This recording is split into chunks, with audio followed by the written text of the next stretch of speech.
강대국 대한민국의 자주국방을 염원하는 자주국방TV입니다. 구독, 좋아요, 후원은 콘텐츠 제작에 큰 힘이 됩니다. 대한민국 하늘 위에서 역사적인 장면이 펼쳐졌습니다. 공군의 최고 수장인 이영수 공군참모총장이 국산 전투기 KF-21에 직접 탑승해 시험비행을 진행한 건데요. 이건 단순한 이벤트가 아니라 대한민국이 스스로 만들어낸 전투기를 통해 자주 국방의 새로운 시대를 선언한 상징적인 장면이었습니다. 비행은 경남 사천의 공군 사문연 비행단에서 진행됐고 조종석에는 시험비행 조종사 우홍균 소령이 함께 탑승했습니다. KF-21이 활주로를 박차고 날아오르는 그 순간 우리는 단순한 기술 시험이 아니라 한국형 전투기 시대의 서막을 직접 목격한 셈이죠. 그동안 대한민국은 전투기 한 대를 들여오기 위해 미국과 유럽의 무기 체계에 의존해야 했고 외교적, 군사적 제약 속에서 많은 어려움을 감내해야 했습니다. 하지만 이제는 우리가 만든 전투기를 우리 공군의 최고 사령관이 직접 타고 하늘을 날 정도로 기술력과 신뢰를 쌓아 올렸습니다. 총장의 이번 시험비행은 단발적인 행사가 아니라 실질적인 전력화를 앞둔 마지막 신뢰 검증 단계라 볼 수 있습니다. 현재 KF-21은 여러 대의 시제기를 통해 수차례의 시험비행을 마쳤고 능동전자주사식 위상배열 레이더, 전자전 시스템, 고급 센서 융합 기술까지 포함한 다양한 항전 장비의 완성도도 점점 높아지고 있습니다. 특히 이영수 총장은 직접 조종석에 앉아 기체 조종 안정성, 내부 계기판, 전장 상황 인식 시스템 등 다양한 요소를 몸소 확인하며 실전 배치에 대한 자신감을 드러냈습니다.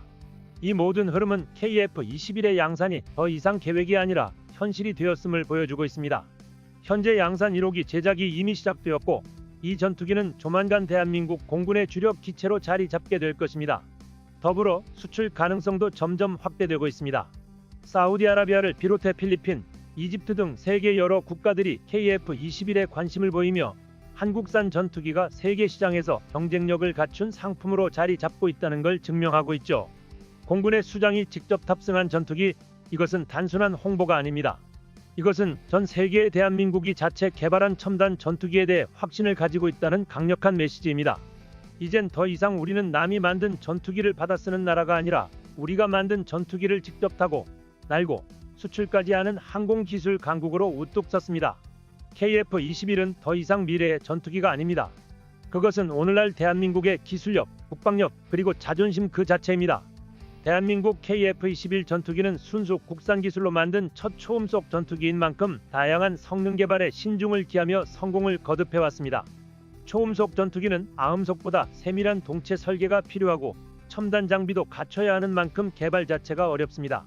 그럼에도 대한민국은 KF-21 전투기라는 국산 초음속 전투기를 멋지게 세계에 공표한 것입니다. 현재 진행되고 있는 시험비행은 일반적인 조종사들이 경험할 수 있는 수준이 아닙니다. 이건 단순한 조종이 아니라 비행기의 한계를 철저히 검증하는 고난도 테스트입니다. 시험비행 조종사들은 상상을 초월하는 극한 상황을 일부러 만들어가며 기체를 밀어붙이고 있습니다. 속도를 거의 정지에 가깝게 줄여 기체 균형이 무너지는 상황을 유도하거나 하늘 위에서 엔진을 고의로 꺼버린 후 다시 작동시키며 시스템의 반응을 점검합니다. 또 상공 3000m에서 단숨에 수백 미터까지 급강하에 자동 복귀 장치가 정상 작동하는지 확인하는 테스트도 수행하고 있습니다. 이 모든 과정은 실제 전투 상황을 가정한 시나리오로 구성되며 미래에 이 전투기를 몰게 될 조종사들의 생명을 지키기 위해 지금 시험 조종사들이 자신의 안전을 담보로 삼아가며 날고 있다는 뜻입니다. KF-21이 실전에 배치되기까지 수많은 시련을 거쳐야 하는 이유가 여기에 있습니다. 전투기 개발이 마무리 단계에 접어든 지금 시험비행은 이미 수백 회를 넘어섰고 조종사들은 하루하루 치밀하게 그 횟수를 쌓아가고 있습니다. 이들의 노력은 경이로울 정도입니다.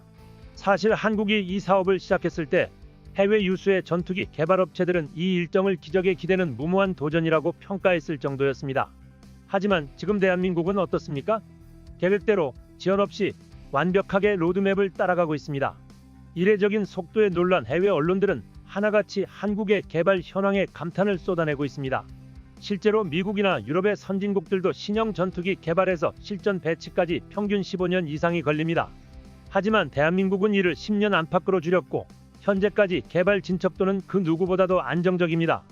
만약 이대로 성공적으로 개발이 마무리된다면 우리는 세계 군사 강국들보다 훨씬 짧은 기간 안에 최첨단 전투기를 완성해낸 국가가 되는 것입니다.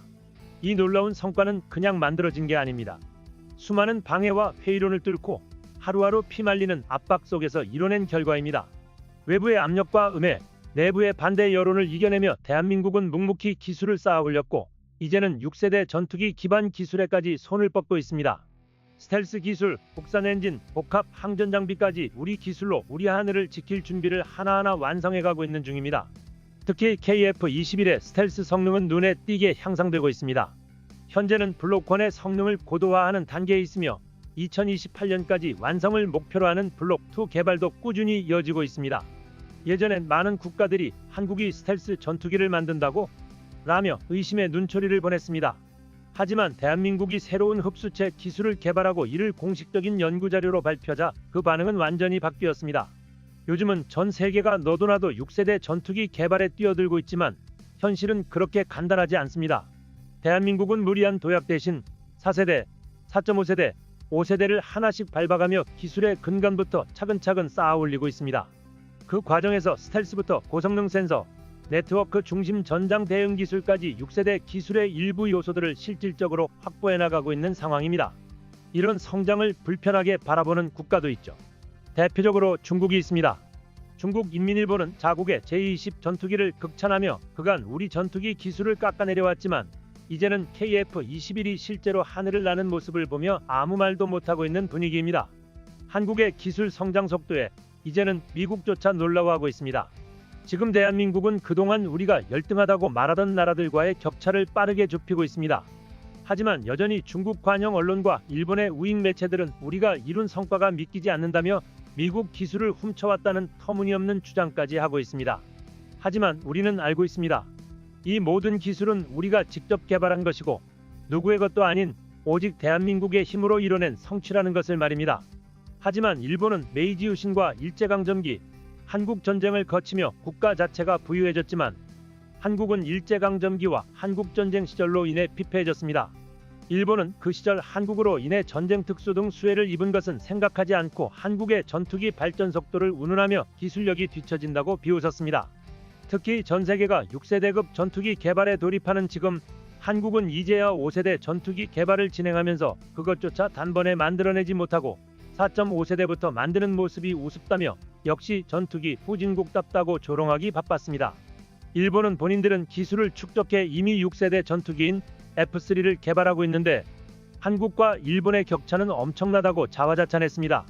하지만 일본은 6세대 전투기 개발에 지속적인 실패를 겪었으며 현재 진행하는 GCAP도 흔들리고 있습니다. 심지어 6세대의 필수 전력 중 하나인 무인기 전력 등 최첨단 기술 개발에 무력한 모습을 보이고 있습니다. 6세대급의 주요한 전력 중 하나인 무인기 개발인데요. 사실 일본은 2016년부터 무인항공기에 대한 개념 확보를 하는 등 개발을 위한 초석을 마련했지만 이와 관련된 연구를 하나도 진행하지 않아 기술 발전은 답보 상태입니다. 미국조차 일본의 기술적 답보에 일침을 가했습니다. 하지만 일본 내부에서도 국산화와 미국제 수입으로 의견이 갈릴 만큼 무인기 분야에서 소극적인 모습을 보였죠. 결국 일본 내의 군사 전문가들조차도 이제 일본의 무인기 개발은 어려울 것이라고 낙담하고 있습니다. 하지만 대한민국은 유인기뿐 아니라 무인기 기술에서도 강점을 드러내고 있으며 스텔스 유무인기를 동시에 개발하는 행보에 속도를 더하고 있습니다. 과거엔 상상조차 어려웠던 영역이지만 지금은 현실이 되었죠. 사실 이를 위한 기반은 오래전부터 차근차근 준비해온 결과입니다. 우리나라의 스텔스 기술 개발은 지난 1999년으로 거슬러 올라갑니다. 국방과학연구소는 민간기업인 노르페인트와 손을 잡고 연구를 시작했고 오랜 시간에 걸친 개발 끝에 2008년에는 스텔스 성능 실험을 성공적으로 통과했습니다. 이 성과는 대한민국이 독자적으로 스텔스 기술을 확보했다는 결정적인 증거이자 이후 5세대 전투기 개발의 발판이 되었습니다. 현재 KF-21 보라매에는 전파 흡수 능력을 갖춘 스텔스 기술이 적용되어 있으며 그 결과 피탐지율이 크게 감소한 상태입니다. 물론 지금 개발된 블록 1은 완전한 스텔스기로 분류되기는 어렵습니다. 왜냐하면 블록 1은 무장체계를 중심으로 설계된 4.5세대급 전투기이기 때문이죠. F-35 같은 5세대 스텔스 전투기와 비교하면 부족한 부분이 있다는 건 사실입니다. 하지만 여기서 중요한 건 KF-21이 열세에 있는 전투기가 아니라는 점입니다. 오히려 주요 군사 강국들이 보유한 전투기들과 비교해도 충분히 우수한 스텔스 성능을 지닌 기체로 평가받고 있습니다. 특히 우리나라가 자체 개발한 스텔스 소재는 그 우수성이 입증되며 미국의 록히드 마틴에서도 협력 요청을 고려할 정도로 주목받고 있습니다. 현재 이 첨단 소재는 KF-21 블록2에 본격 적용하기 위해 지속적으로 개발 중이며 향후 보라매가 고성능 스텔스 전투기로 진화할 기반이 되고 있습니다. 초기에는 한국이 5세대 장벽을 넘기는 어렵다는 비관적인 전망도 있었지만 최근에는 그 예상을 비웃기라도 하듯 스텔스 기술에서 눈에 띄는 발전을 이뤄내고 있습니다. 스텔스 기술이란 본질적으로 적의 레이더 전파가 기체로부터 반사되지 않도록 막는 기술입니다. 레이더는 박쥐가 초음파로 사물을 감지하듯 전파의 반사를 통해 대상을 탐지하는 방식인데요. 이를 속이기 위해선 반사 자체를 차단하거나 반사 방향을 교묘하게 비틀어야 합니다. 최근에는 스텔스 형상을 설계할 때 고도의 컴퓨터 시뮬레이션이 동원되며 이러한 기술 덕분에 전투기는 곡선과 각을 조화롭게 조합해 전파 반사를 최소화하는 방향으로 설계됩니다. KF-21 역시 RCS 시험을 거쳐 레이더 탐지를 최소화할 수 있는 형태로 제작되었습니다. 게다가 우리나라는 저피탐 기술 중 하나인 컨포멀 안테나 형상 기술까지 자체 개발에 성공했습니다. 컨포멀 안테나는 기체 표면에 안테나를 밀착시켜 외부 돌출 없이 전파를 송수신하는 방식인데요. 이 기술은 레이더 반사 면적을 줄이면서도 통신 능력을 유지할 수 있어 스텔스 성능 향상에 필수적입니다. 과거엔 미국 등 선진국에서 수출을 제한해 접근조차 불가능했지만 이제는 우리가 직접 만들어냈고 세계 시장에서도 높은 기술력을 인정받고 있습니다. 이 기술이 적용되면 전투기의 기체 구조를 그대로 유지하면서도 기존 통신 장비를 스텔스화된 무기 체계에 연결할 수 있는 가능성이 열립니다. 일반인들에게는 생소할 수 있지만 이런 기술 하나하나가 KF-21이 완전한 5세대 스텔스기로 나아가는 디딤돌이 되고 있는 것입니다. 대한민국은 불과 20여 년 만에 국산 초음속 전투기를 성공적으로 개발했고 짧은 시간 안에 스텔스 기술까지 확보하며 세계 방산 시장의 강자로 급부상하고 있습니다. 이미 스텔스 전투기 형상 설계는 물론이고 전파 반사를 줄이는 메타물질 기술까지 확보하고 있으며 이를 바탕으로 레이더 반사 면적을 줄이는 RCS 측정 시스템, 이른바 컴팩트 레인지 설비까지 갖추게 되었죠. 나아가 KF-21 블록3, 즉 스텔스 버전 개발 계획도 공개된 상태이며 이에 따라 항공 엔진 기술까지 논의되고 있는 상황입니다. 대한민국은 스텔스 무기 체계의 개발을 단순 목표가 아니라 세계를 선도하는 핵심 분야로 설정하고 있습니다. 이 공식적인 선언 이후 다수의 해외 군사 전문가들 역시 한국의 기술이 이미 최고 수준에 올라섰다고 평가하고 있습니다. 스텔스의 핵심인 RCS 수치를 보면 KF-21은 수직과 수평 꼬리날개 모두가 저피탐 형상으로 설계되어 있으며 다이아몬드형 주익 역시 반사 면적을 최소화하는 최적의 구조를 갖추고 있습니다. 꺽쇠 모양의 공기흡 입구, 반매립식 내부 무장창 역시 전반적인 스텔스 기능 향상에 기여하고 있죠. 종합적으로 봤을 때 KF-21은 현재 약 80% 이상의 스텔스 기술을 확보한 상태로 평가받고 있습니다.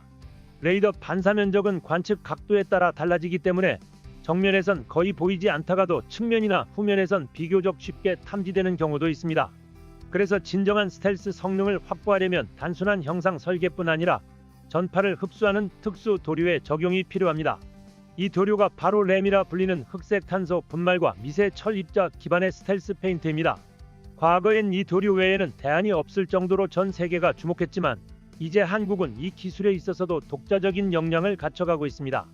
대한민국은 전 세계에서 처음으로 램이 아닌 새로운 스텔스 물질인 메타물질을 개발해냈습니다. 이 메타물질은 기존 스텔스 도료보다 5배나 넓은 레이더 주파수를 흡수할 수 있어 스텔스 성능이 압도적으로 뛰어납니다. 이 기술은 단순히